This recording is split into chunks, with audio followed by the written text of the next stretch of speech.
नमस्कार मित्रों, स्वागत है आपका मिथक टीवी में। आज नाथ संप्रदाय का एक व्यक्ति भारत के सबसे बड़े राज्य का मुख्यमंत्री बन गया है, पर फिर भी बहुत सारे लोगों को आज भी नाथ संप्रदाय के बारे में ज्यादा कुछ पता नहीं है।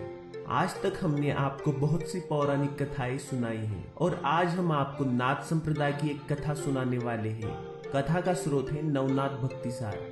ये कथा है भगवान श्री कृष्ण के अवतार ऋषि पीपलायन के कलयुग के अवतार चरपटीनाथ की।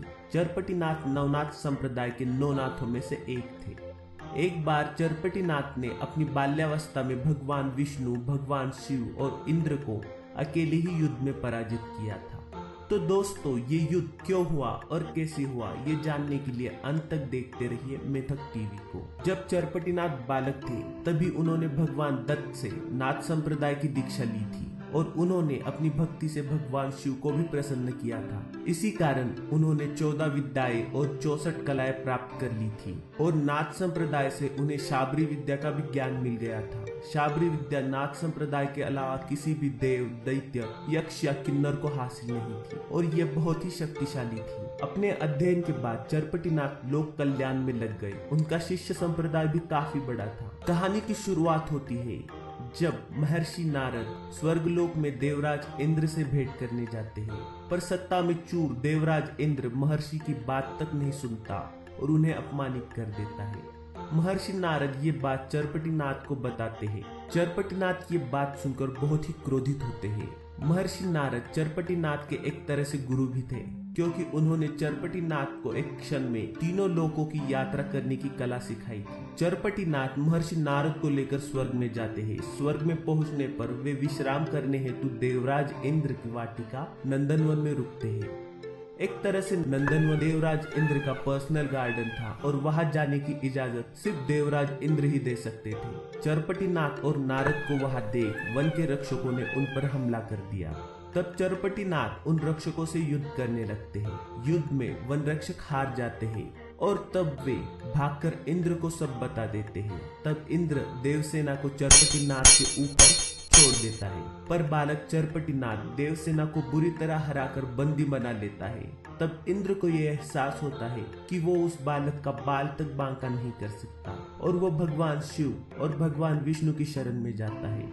स्वर्ग पर किसी ने आक्रमण किया है ये जानकर भगवान शिव और विष्णु इंद्र को मदद करने का वचन देते हैं। अब भगवान विष्णु और उनकी विष्णु सेना तथा भगवान शिव और उनके गण इंद्र के साथ नंदनवन की तरफ युद्ध हेतु चल देते हैं। इतनी बड़ी सेना को अपनी तरफ आता देख चरपटीनाथ शाबरी विद्या के वज्रास्त्र का प्रयोग कर अपने शरीर को वज्र सा अभेद्य बना लेते हैं। विष्णु सेना और शिव जी के गण हजारों शस्त्रों से चरपटीनाथ पर आक्रमण कर देते हैं, पर वज्र सा शरीर होने के कारण उन्हें खरोच तक नहीं आती।